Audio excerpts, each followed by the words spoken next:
Okay, so this is my kitchen area. Pretty small.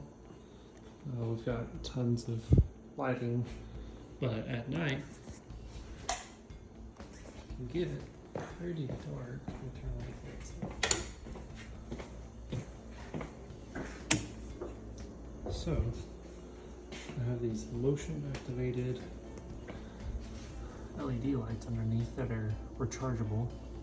You just plug them in with a USB-C. Turn the light back on. Super easy, they're just held up by magnet. And so that's a motion sensor as well as a light sensor. So when the lights are on, obviously you don't need this on, so it saves the battery. You've also got the auto off and on selector switch. And again, super easy. Magnet just goes right back on.